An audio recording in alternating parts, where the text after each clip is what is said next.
quero te convidar a abrir comigo a Bíblia, a Palavra de Deus. Vai funcionar ali o aplicativo? Não? Não temos. Vai funcionar? Tu vai mandar daí? Mas que momento! Me diz uma coisa, Carol. Tem aí a versão, a nova Almeida atualizada, NAA? Dá uma conferida aí para mim. Ou pode ser a ARA.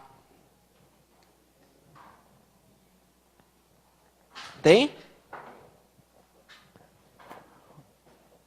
Almeida Revista e Atualizada. Hoje eu quero falar de Almeida, né? Não sei o que acontece. Sim? Não? Talvez. Vai procurando aí, irmão, na sua Bíblia. Efésios 2, versículo 10. Efésios, capítulo 2, versículo 10. Tá? Vai acontecer lá? Que legal isso aqui. Qual é essa daqui? NAA. Mas que beleza. Eu fico pasmo com essas coisas, irmão. Me desculpa, eu sou grosso, né? Assim, irmão, você vai achar aí a gurizada aqui na frente, se o pessoal puder ajudar, é a página 1028 dessa Bíblia aí que vocês têm. Tem um número bem em cima, assim, pequenininho, bem no meio das duas colunas, e você vai por esse número aí, fica mais fácil. Efésios, capítulo 2, versículo 10. As Bíblias da igreja, assim como a minha Bíblia que eu costumo usar, elas são na nova tradução na linguagem de hoje.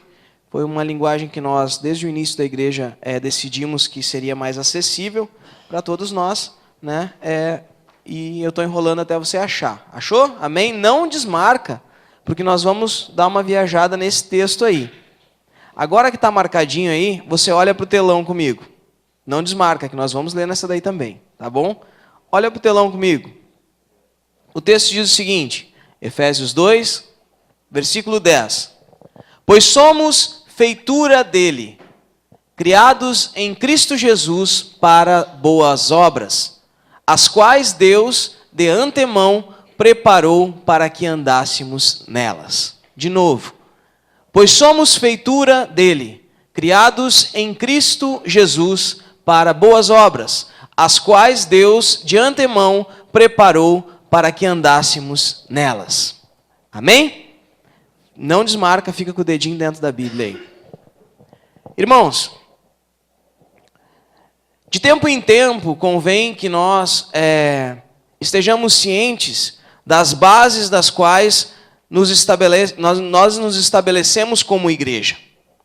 E uma das bases fundamentais é termos a consciência do que é a graça de Deus. Eu quero convocar você hoje, essa noite, a acordar dentro do teu coração a respeito daquilo que nos estabelece como corpo de Cristo. Aquilo que nos faz fazermos parte de algo tão grandioso como o plano de redenção de Deus para a humanidade. E não é difícil, não são raras as vezes que nós, participantes da igreja, pessoas que já vêm à igreja há um longo tempo, pessoas que são chegadas com a consciência cristã que existe nesse mundo, seja ela católica, seja ela evangélica, até de certa forma alguns flertes com o espiritismo, mas existe uma consciência coletiva a respeito do cristianismo, que ainda pensa que nós fazemos parte de algo, fazemos parte de pessoas que são privilegiadas, que temos um acesso diferente a Deus, porque de alguma forma nós realizamos algumas obras. Mas Maurício, eu não realizo obra nenhuma, eu não trabalho com construção, eu não sei nada de obra. E você sabe que não é disso que eu estou falando. Mas não são raras as vezes que nós, dentro da nossa consciência, dentro das nossas orações, nós olhamos para um vizinho, cujo gramado é mais verde, cuja grama é mais fechadinha, e olhamos para aquele gramado e dizemos o seguinte: mas Senhor, eu, que oro todos os dias, eu que frequento a igreja, eu que tenho feito o que tu tem me mandado fazer, Senhor, eu não tenho esse gramado, Senhor. E quem dera tudo aquilo que nós olhássemos fosse a grama do vizinho. Vai passando o tempo e nós olhamos para a nossa vida e queremos condicionar as coisas que nós vivemos pelas ações que nós fazemos. E quando não bastante isso, nós também começamos a questionar a respeito das nossas frustrações. Começamos a olhar para aquilo que vivemos e os problemas que nós passamos. E começamos a pensar que tudo o que nós passamos de problema é em decorrência da vida desgraçada e dos erros que nós cometemos. Mas, irmão, não somos nós, povo de Deus, não somos nós, homens e mulheres, que decidimos viver uma vida de comunhão com o Senhor. E todas as coisas não cooperam para o bem daqueles que amam a Deus? Sim ou não?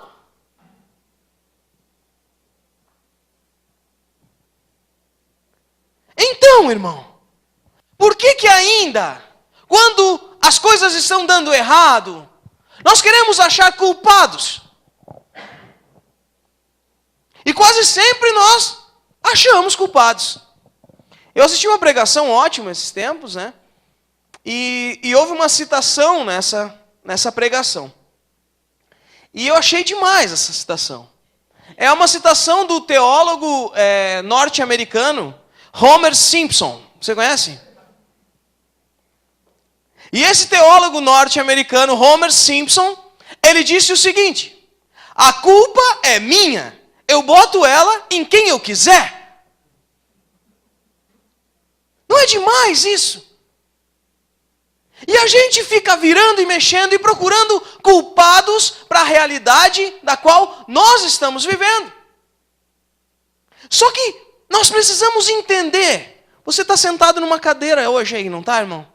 Se essa cadeira hoje tivesse 3 pernas em vez de 4, você cairia da cadeira. Se essa cadeira tivesse vencida, ela quebraria e você cairia dessa cadeira. Se você tivesse hoje algum problema com o seu carro de direção e aí perdesse a direção, certamente você bateria com o carro. Hoje pela manhã eu tive um problema porque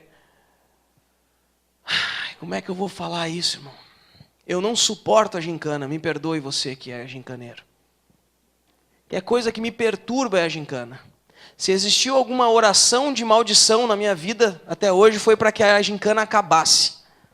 Mas me perdoa se você gosta de gincana. Mas 6 horas da manhã eu estava saindo para trabalhar e estava todo mundo louco andando na rua. Louco! Porque para quem está até às 6 horas da manhã correndo na rua tem que ser louco.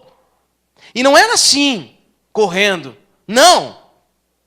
Se lembra dos rachadores do pica-pau? Era uma loucura! E aí, vou abastecer para ir trabalhar. Tem uns 10 carros abastecendo no único posto de gasolina que está aberto às 6 horas da manhã, encharqueadas. E eu descobri isso hoje pela manhã. Passei reto e fui indo de posto em posto, todos fechados. E o meu carro indo e estava acabando a gasolina. E eu, meu Deus. Senhor, eu preciso chegar no trabalho. Por que eu não botei gasolina ontem, Senhor? Por que eu não esperei, fiquei bravo por causa da gincana? Agora não tem posto e eu estou indo. Mas se não tiver combustível no carro, o carro não anda. Não adianta. Não adianta. Se não tiver combustível, ele não anda. Ainda bem que eu cheguei. E eu nunca vi o quanto é longe aquele posto que tem, aquele Shell que tem lá adiante, sabe? Lá antes de entrar na 116. É longe, cara. E aí eu vi o quanto Deus é bom e o meu carro é econômico, né? Mas também fui a 60 por hora, né? Tu viu como Deus trabalha na vida da gente? Há poucos dias, né? Aí o que acontece, irmão? Por que eu estou falando isso? Existem algumas bases das quais nós não podemos nos ausentar. Carro sem gasolina não anda. Sentar, minha flor. Carro sem gasolina não anda. Você já ouviu falar que saco vazio não? E saco cheio demais não? Se dobra. Por que eu estou falando isso, irmão? Se a gente chegar na igreja e não entender o que é a graça de Deus, a gente não sobrevive. Você vai cair. Você vai cair ligeiro. Mas não existe hoje, em todas as igrejas, a mesma forma de pregação a respeito da graça. Porque se eu disser para você hoje, que se você vier aqui na frente trazer uma oferta, você vai ser abençoado, isso não é graça de Deus. Se eu disser para você hoje que você vai fazer um corredor aqui e nós vamos estender as mãos e começar a gritar e orar por você, o seu casamento vai ser restituído, isso não é graça de Deus. Se eu disser para você aqui hoje, está falhando meu microfone, né? Ei. Se eu disser para você aqui hoje que eu declaro sobre a tua vida a bênção de Deus, isso não é graça de Deus. Cutuca a pessoa que está aí. Vamos acordar? A gente chega e começa a pensar que tem algumas coisas que nos foram pregadas que às vezes não fazem sentido. Eu começo a pensar que se eu não faço isso, aquilo que vem de lá não acontece. Não é isso que a gente pensa. Eu parei de ir na igreja, agora o diabo entrou na minha casa. Eu disse, não, irmão, tu parou de ir na igreja porque o diabo já estava na tua casa. Entende?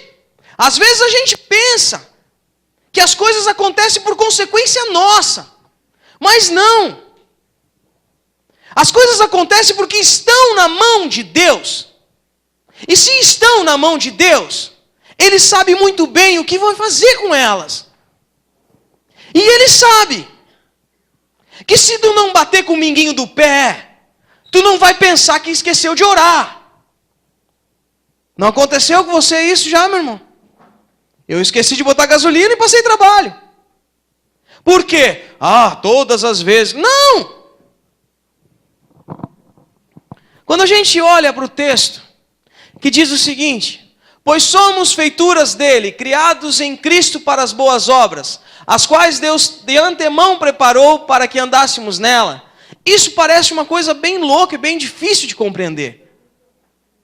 Vocês conhecem aqui o pessoal nosso aqui do DK? Está aqui a gurizadinha. Levanta a mão aí, gurizada, assim bem alta, assim para o pessoal ver. Né? Agora sim, só quem é do tropa, levanta a mão bem alta aí. Tá vendo? Ainda estamos ganhando sorriso. Né? Sabe o que acontece? Sabe quantas vezes a gente disse para esses guris que eles tinham que vir na igreja? Nenhuma. Nenhuma vez a gente disse para eles o seguinte: gurizada, vocês têm que vir no culto domingo. Nunca obrigamos nenhuma das crianças do projeto a vir na igreja. Sabe por que eles vieram hoje e têm vindo nesses dias? Sabe por quê? Porque eles querem vir. Eles querem vir. Não existe nenhuma vantagem. Quem aqui já participou de grupo de louvor que tinha aqui na escola bíblica, senão não tocava? Eu participei. Se não faz isso, aquilo lá não vai acontecer. Se não é dizimista fiel, tem que sair do serviço da igreja. Eu estou dando exemplo dos guris aqui, porque é a minha turma. E nós falamos para eles, aqui vocês vão aprender a ser homens, mas lá no culto vocês vão aprender a ser homens de Deus. E se eles quiserem serem homens de Deus, eles têm a oportunidade aqui.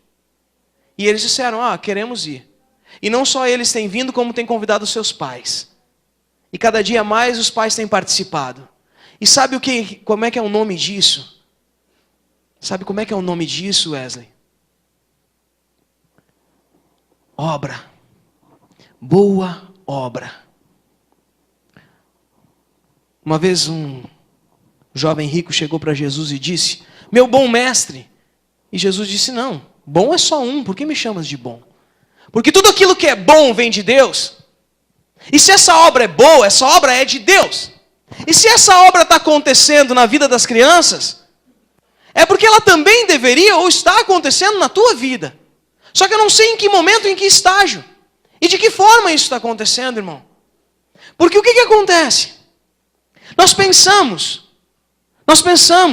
de forma invertida a respeito de muita coisa. Quem quer saber um pouco mais a respeito disso, assista a pregação do Retiro, a pregação da Jéssica, Coragem nas Relações. As relações, só isso, né, mano? Coragem nas Relações, está lá no YouTube, você vai entender. A respeito da ressignificação necessária de muitas coisas que depois da criação e do pecado, o homem perdeu. Mas eu quero dizer para você, nós rompemos com Deus. Nós saímos de um estágio de perfeição criado, porém, nós ainda tínhamos falhas que nos levaram a pecar. E a palavra de Deus nos diz que Cristo foi crucificado desde a fundação do mundo. E se Cristo já foi crucificado desde a fundação do mundo, existia um plano primeiro. E esse plano primeiro já fazia parte o Cristo desse plano. Maurício, o que isso tem a ver? Tem a ver o seguinte, Anderson. Jesus, ele não entrou na terra para resolver um problema. Não. Ele já fazia parte da solução do problema desde que o homem foi criado. Quando Adão e Eva cometeram o pecado, Cristo já tinha sido o plano escolhido por Deus. Porém, Deus está acima do espaço-tempo. E Ele olha tudo isso de um plano. É muito difícil de nós entendermos. Mas Ele olha tudo isso de um plano onde passado, presente e futuro estão na mesma condição. E isso nos faz entender aquilo que Ele faz para nós de graça. E como Ele consegue saber o resultado daquela graça. Mas vamos trazer para nós.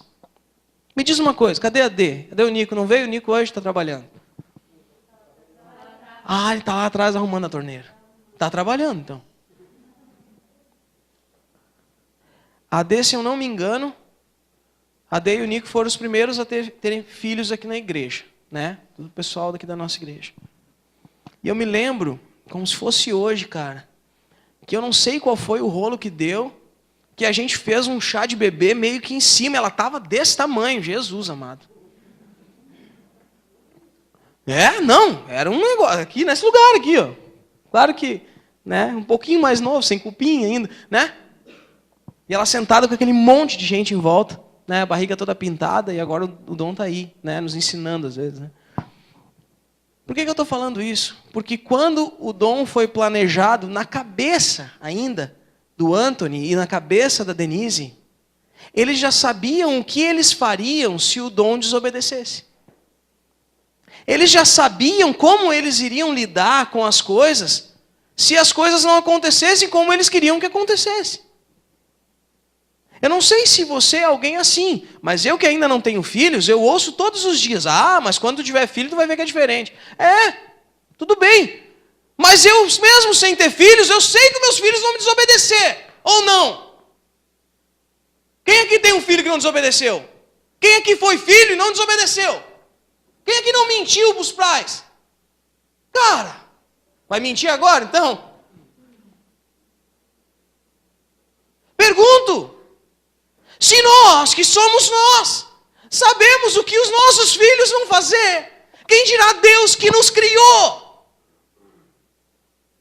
Ele criou Adão e Eva. E ele sabia o que Adão e Eva iam fazer.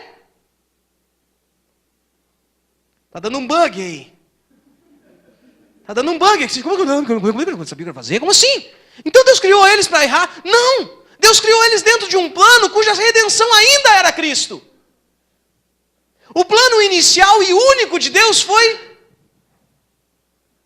que fôssemos criados, feituras dele, em Cristo Jesus.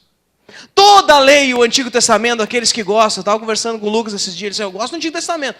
Toda a lei e o Antigo Testamento, todos os profetas, todos os juízes, tudo o que aconteceu, os patriarcas, tudo aconteceu para apontar para a cruz de Cristo. E a partir da cruz de Cristo, tudo o que a igreja faz é apontar de volta para a mesma cruz de Cristo.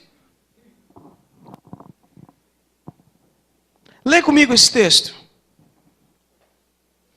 Efésios 2, capítulo 2, versículo 1. Aí na tua versão aí, gente. Aí tu pode fazer a mágica de trocar para NTLH, por favor. Hoje estão tudo brabo comigo, irmão. Sabe por quê? Não sei o que aconteceu, que a água não veio. Né? O louvor tinha água, é comigo, é pessoal. Né? Efésios 2, versículo 1. Posso ler? Amém? Antigamente, por terem desobedecido a Deus e por terem cometido pecados, vocês estavam espiritualmente mortos. Naquele tempo, vocês seguiam o mau caminho desse mundo e faziam a vontade daquele que governa os poderes espirituais do espaço, o espírito que agora controla os que desobedecem a Deus. De fato, todos nós éramos como eles e vivíamos de acordo com a nossa natureza humana, fazendo o que o nosso corpo e a nossa mente queriam. Assim, porque somos seres humanos como os outros, nós também estávamos destinados a sofrer o castigo de Deus. Mas a misericórdia de Deus é muito grande, e o seu amor por nós é tanto, que quando estávamos espiritualmente mortos por causa da nossa desobediência, Ele nos trouxe para a vida que temos em união com Cristo. Pela graça de Deus, vocês são salvos. Por estarmos unidos com Cristo Jesus, Deus nos ressuscitou com Ele para reinarmos com Ele no mundo celestial. Deus fez isso para mostrar em todos os tempos do futuro a imensa grandeza da sua graça, que é nossa por meio do amor que Ele nos mostrou por meio de Cristo Jesus. Pois pela graça de Deus vocês são salvos, por meio da fé. Isso não vem de vocês, mas é um presente dado por Deus. A salvação não é resultado dos esforços de vocês. Portanto, ninguém pode se orgulhar de tê-la, pois foi Deus quem nos fez quem somos agora. Em nossa união com Cristo, Ele nos criou para que fizéssemos as boas obras que Ele já havia preparado para nós. Amém? Vem comigo aqui agora, irmão. Você, eu, todos nós.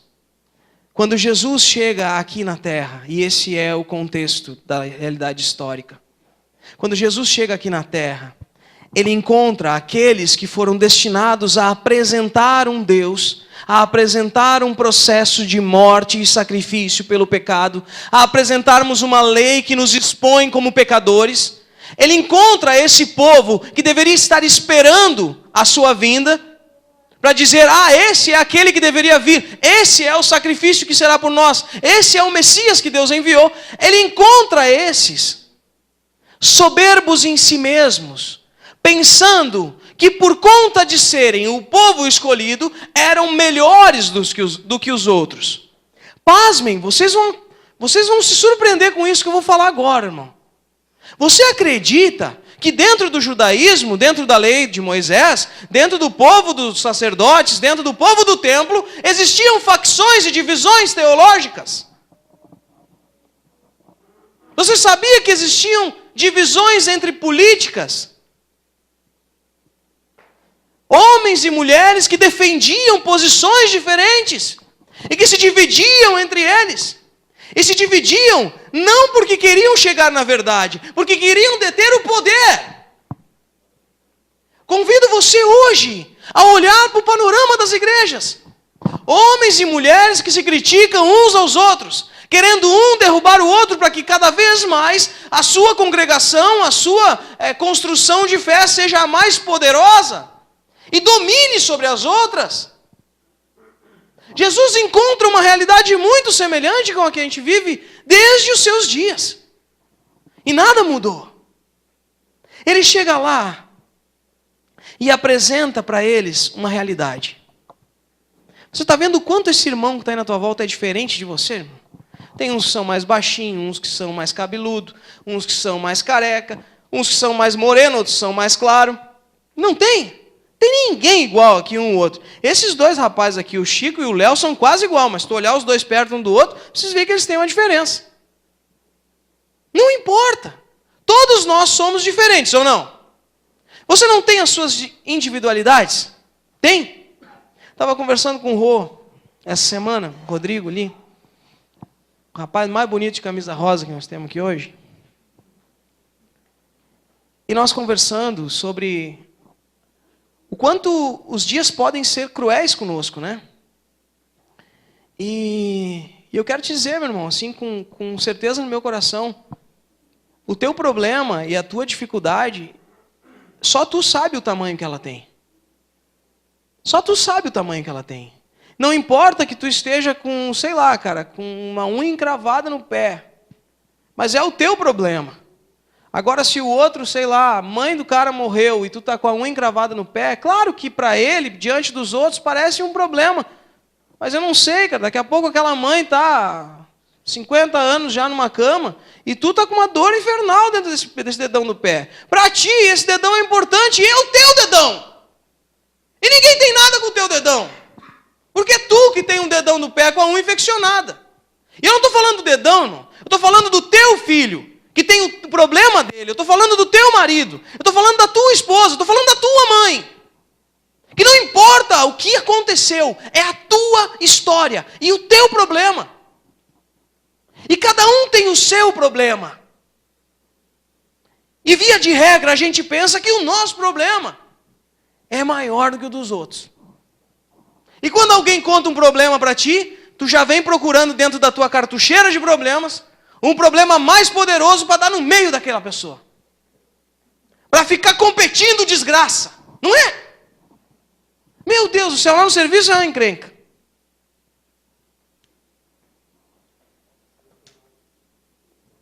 Lá no serviço é uma encrenca. E é só isso que eu tenho para dizer, lá do serviço. O Felipe me lembrou que eu estou sendo filmado. O que acontece, cara? As pessoas tendem a querer ser cada vez mais sofrida. Sabe por quê, Grazi? Porque parece que quanto mais eu sofro, eu entro numa competição para que Deus atenda o meu pedido primeiro. É! Porque se Deus está lá e se fosse que nem nós, ele ia olhar, coitado do fulano. Ah não, mas olha ali o fulano, está com um problema pior. Olha lá mesmo, não. Vocês esperam, esse aqui vai. A gente pensa que é assim, irmão. E não é difícil a gente pensar que é assim. Sabe por quê? Porque o nosso problema tende a nos incomodar muito. E às vezes não é um só, é um monte. Um monte de coisa. A gente tem as nossas individualidades e os nossos problemas. Só que o que acontece, cara?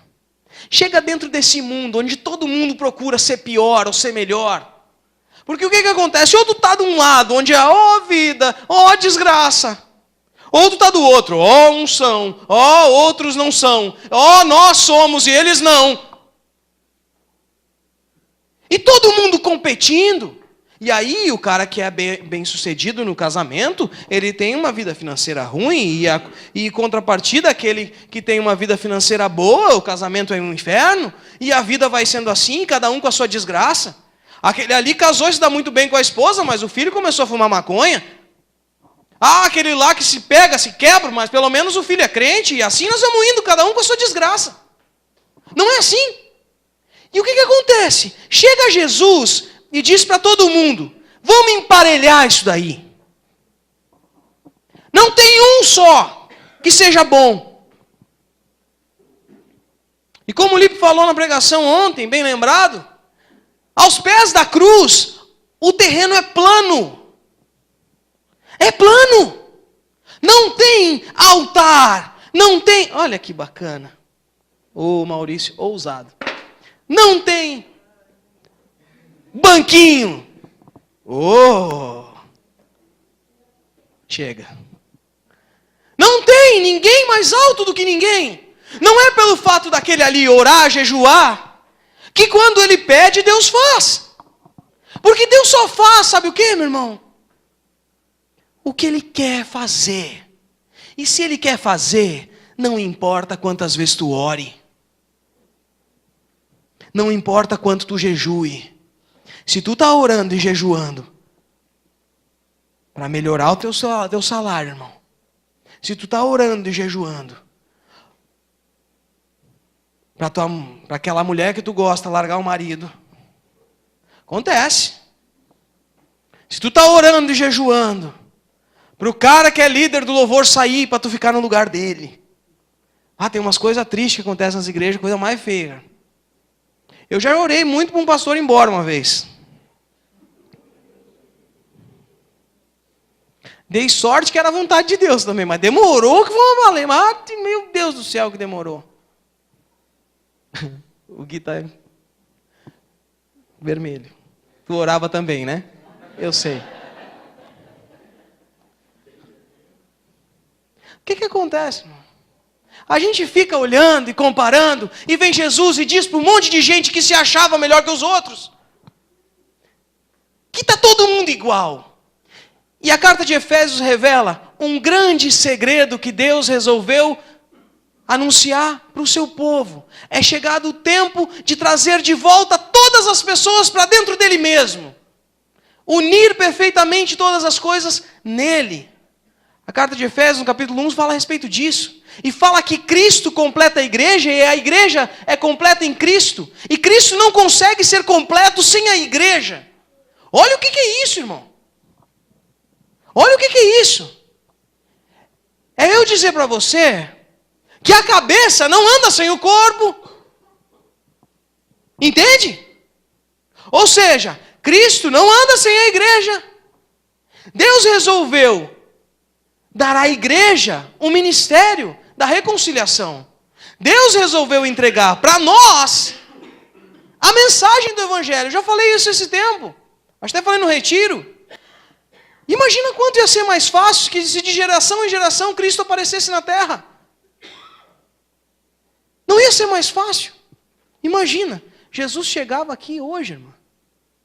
Chegava aqui hoje daquele jeito, com humildade, fazendo um monte de coisa acontecer e explicando para todo mundo como as coisas iam ser. Ele veio uma vez só e mudou a humanidade. Imagina se ele tivesse vindo de geração em geração. Chegasse aqui com a base da pureza e da santidade que vem do céu. Sabe por que ele não vem em todas as gerações aqui, meu irmão? Sabe por quê? Porque Deus não quis. Deus quis entregar isso para ti, cabeção. Deus quis entregar para ti, Brian. Para tu chegar em casa, depois de ter jogado um monte de joguinho, e a tua mãe ficar meio chateada contigo porque tu demorou para chegar. Só que isso não te impediu de estar aqui hoje de manhã e estar aqui hoje de noite. Porque assim, nem sempre, Gabriel, Brandon, nem sempre, Rodrigo, nem sempre, Roberta, que a gente faz aquilo que é certo, a gente recebe uma recompensa favorável aqui nesse mundo. Porque assim como eu disse para você, tem umas coisas que a gente entendeu errado. Parece que quem faz o que é certo merece uma recompensa boa, não é? Sim ou não? Não é assim que a gente pensa? Me diz uma coisa, o melhor funcionário da tua empresa é sempre aquele que é promovido? Não. O filho que faz as coisas mais certinho é o que tem mais atenção dos pais? Que faz as coisas certinho é o que tem mais atenção dos pais ou é o que é mais encrenca? Que o pai está todo dia buzinando nos ouvidos?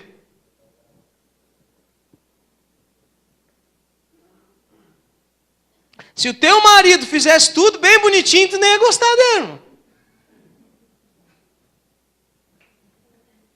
Por isso, né, Cláudio, que a gente colabora. Então, de onde é que tu tirou que quem faz o que é certo ganha o que é certo? Se nada é assim. Nada é assim.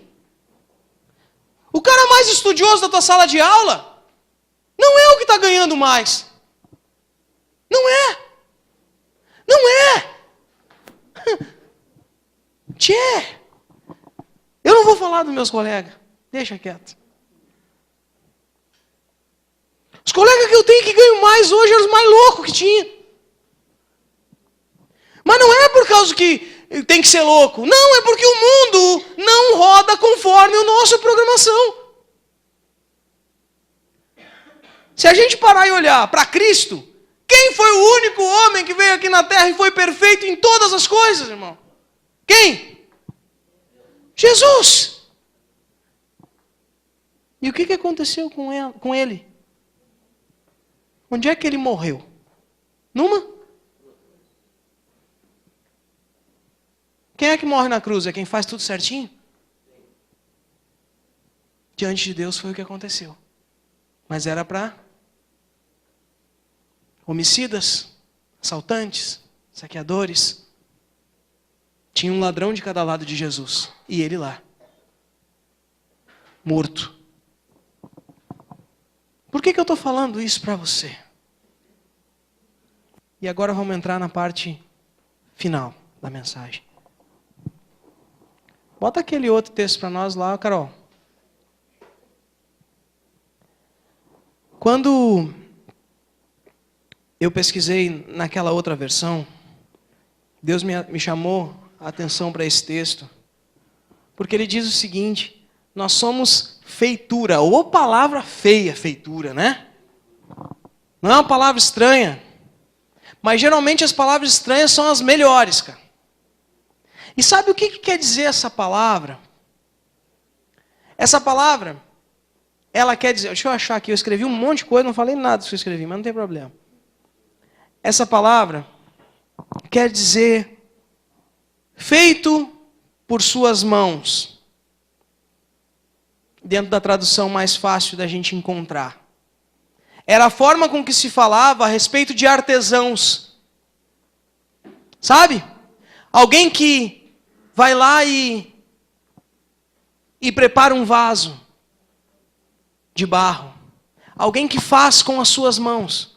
É como se for, é a palavra que é usada também para artesanato. Essa feitura, essa palavra que foi usada aqui, foi usada para falar a respeito disso, mas eu fui procurar no original do original do original. E eu cheguei, sabe no quê? Eu cheguei em construção de um poema. Nós estamos falando aqui que nós somos uma obra-prima de Deus. Só que nós não somos uma obra-prima assim. Eu fui lá, botei o Thomas em cima de botei um pedaço de barro em cima de uma mesa e eu vou fazer o Thomas aqui.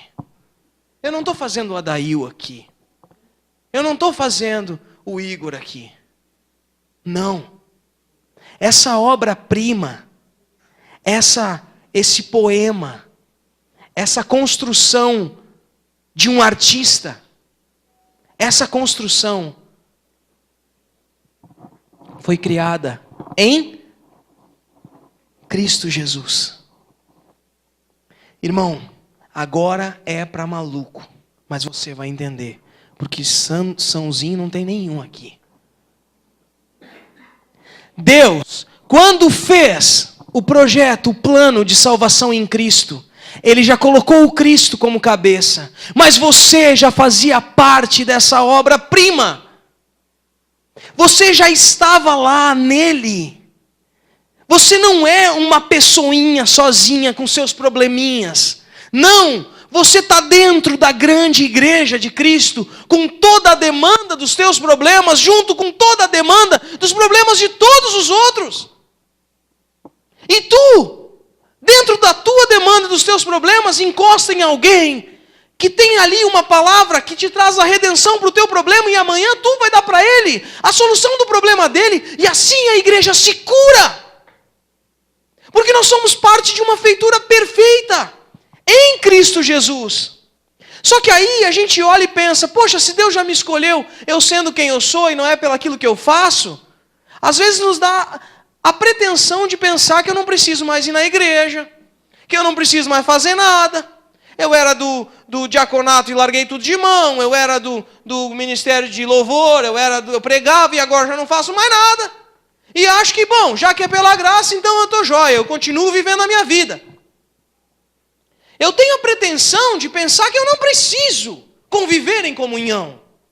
Eu tenho a pretensão de olhar para os irmãos e dizer, bom, vocês me ajudaram até agora, agora muito obrigado, vou seguir a minha vida, porque eu tenho mais o que fazer do que ficar aqui ouvindo os problemas dos outros. Mas quando eram os teus problemas, era bom que ouvissem, não é, irmão? E aí a gente pensa, poxa, mas eu não preciso fazer, porque eu sou salvo pela graça. Logo, eu não preciso fazer nada para ser salvo. Então eu fico aqui se eu sou um idiota ou não. Porque eu uso o que eu preciso e quando eu não preciso mais eu vou embora. Quantas vezes você foi lavar a louça lá no Bom Gosto quando você almoçou lá? Nenhuma vez. No restaurante, quantas vezes? Uma vez eu perguntei aqui para os irmãos, eu falei para os irmãos a seguinte ilustração. Quem já está aqui há muito tempo, guarde a informação correta. Eu perguntei o seguinte, irmão. Se amanhã existisse um grande evento no mercado Bonato, e eles estivessem lá dando tudo de graça. Presta atenção, gurizada, aqui vocês vão me ajudar. Se lá no Bonato eles estivessem dando tudo de graça. Tudo de graça. Tudo. Desde aquelas champanhe que ficam lá em cima, que já estão lá uns 15 anos, né? Aquelas caixas térmicas e aqueles boia inflável que estão lá e custam 5 vezes mais caro. Tá tudo de graça. Tudo. Açougue, ó, churrasco, tudo de graça. O que seria a primeira coisa que você ia fazer? Pegar o quê? Comida? O que você vai pegar? O que você vai fazer? Está tudo de graça, está tudo liberado. Hã? Amanhã está tudo de graça, o que você ia fazer? Hã? Encher o carrinho? Irmão Jairo, o que ia ser? Hã? Aquela frechenê? Hã? O que ia ser? Está tudo liberado.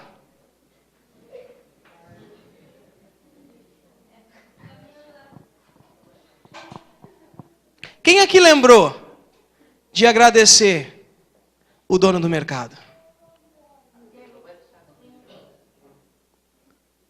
Ninguém. Ninguém lembrou. E ninguém disse que aquele que ia agradecer não ia ganhar. Mas ninguém lembra de agradecer o que é de graça. Porque a gente pensa que as coisas que são de graça não têm um preço. Mas tem alguém que resolveu abrir mão de ganhar o preço que era para ser pago. Existe alguém que paga esse preço por nós. E esse Cristo vem. E nós resolvemos fazer parte dele. Essa criação aqui não é a criação tua no ventre da tua mãe. Não. Essa aqui é a criação da nova vida em Cristo que você vai ter. Essa aqui é a tua nova história, irmão. Essa aqui é o seguinte, ó. É tu que era bêbado, era tu que era drogado, era tu que traía a tua mulher, era tu que a mulher que traía o marido, era uma bagunça que tu está vivendo, era tu que educou teus filhos tudo errado, era tu que brigou com teu pai, era tu que era um corrupto no teu trabalho, era tu cheio de problema, sendo um pecador que todos nós somos. Com a cabeça cheia de porcaria, sabe? Anestesiado nesse mundo com o uso de drogas ou de qualquer outra porcaria, sabe? Esse cara que tu era, começa a ser transformado no plano de Cristo. E ele tem um momento certo dentro do espaço-tempo, que ele te encaixa dentro dessa grande obra-prima, que foi o Filho de Deus, que tira o pecado do mundo, e que nos traz de volta para Deus. Nos apresenta que o que Deus não é alguém que espera que eu faça algo por Ele para que Ele faça para nós. É alguém que antes que eu me arrependesse dos meus erros, Ele já me dizia, mas a hora que você se arrependeu, eu estou aqui para te perdoar. Pensa comigo. Pensa comigo se teu esposo dissesse isso para ti. Se teu pai dissesse isso para ti. Eu sei que você vai errar comigo, mas eu quero te dizer que quando tu errar, eu estou disposto a te perdoar. Quem faz isso, irmão? Tem casal que tem até medo de dizer isso para a mulher. O homem. Não tem? Parece que eu estou dando lenha para o cara fazer. É isso que Deus fala para nós em Cristo. Que amor é esse? Que é maior do que qualquer um dos nossos defeitos. Que amor é esse? Que nos trouxe aqui hoje sendo nós quem nós somos. Fazendo o que a gente fez. E que a gente faz.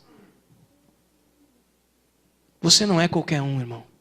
Você é uma obra-prima de Deus. Só que eu posso te dizer uma coisa.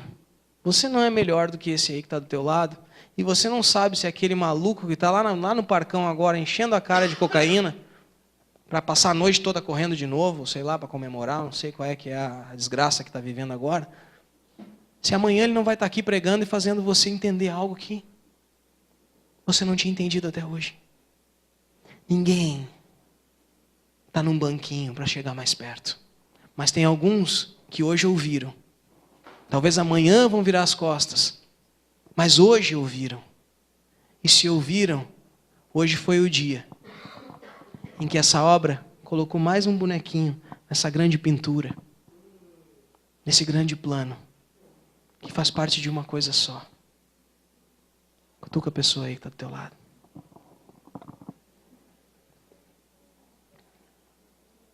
É um plano. É um plano. Deus sabe até onde você vai nesse plano. Eu não sei.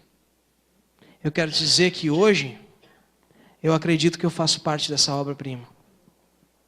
Eu quero dizer que hoje eu acredito que se eu estou dentro de quem é Cristo, eu não entrei porque eu faço certo. Mas se eu estou em Cristo, eu não tenho como não fazer as boas obras. Como eu falei, o exemplo da gurizada do DK. Se eles estão em Cristo, eles não têm como não chegar em casa e falar a respeito daquilo que tem mudado a vida deles. Se esses pais que estão aqui hoje estão em Cristo, eles não têm como olhar para esses filhos e não ver aquilo que está acontecendo. Se você, marido e mulher, filhos, pais, se vocês estão em Cristo, não tem como as tuas obras não serem as boas obras de Cristo. Porque você está nele. Por mais que você seja indivíduo, você seja alguém único, você está dentro de um plano perfeito. E por acaso, parece que tudo se encaixa hoje comigo. Não é por acaso, irmão. Se tem um quebra-cabeça, se tem uma peça, só tem um lugar para essa peça. Eu posso dizer para você, você está fazendo falta nesse quebra-cabeça, há um tempão. Tem um buraco ali esperando por você. Mas se você não quiser, a vida continua. Até o dia que, sei lá, irmão, se você vai estar com 90 anos no leito de morte, vai dizer assim, ai, Senhor, eu quero. Ou amanhã, cara, quando o carro estiver vindo, o caminhão vier ultrapassar, tu está olhando para o farol vindo na tua direção e diz, Senhor, eu quero. Não sei. Eu não sei qual é o teu futuro, o que vai acontecer amanhã. Eu não sei. Eu não sei por que a gente está aqui. Eu só sei te dizer que existe um Deus que criou a tua vida. E dentre as coisas que acontecem na tua vida, tudo está na mão dele. Tudo. Ah, Maurício, tu quer dizer então que ontem que eu briguei com meu marido, e por isso que eu vim aqui hoje para ver se eu chorava um pouco, então quer dizer que lá eu briguei com ele por causa disso? Eu disse, não, tu brigou por causa que tu tem pecado. Porque tu é egoísta, porque tu é orgulhosa, e é por causa desse orgulho e desse pecado que tu vai vir para Cristo uma hora ou outra. Não tem orgulhoso que não quebre o bico, irmão. Não tem vaidoso que não fique feio.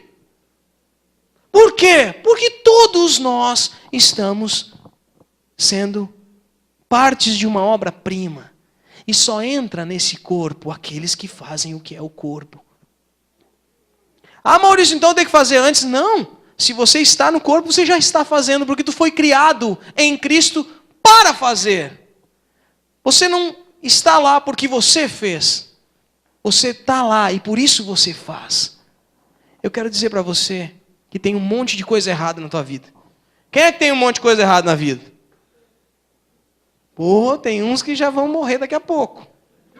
Porque aquele que começou a boa obra só termina no último dia. Se não tem nada errado na tua vida, te cuida, irmão. Não levanta a mão na hora da oração e que Deus te puxa.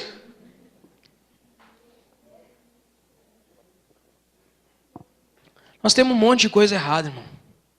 A gente é pretensioso, a gente é orgulhoso, a gente briga, a gente se envaidece, a gente se deprime, a gente se agonia. A gente fica louco para dominar. A gente fica louco para que as coisas sejam do nosso jeito. Mas posso te dizer, às vezes, eu não sei se você tem alguém assim, mas eu convivo com adolescente, e adolescente tem uma vontade de nos convencer o tempo todo.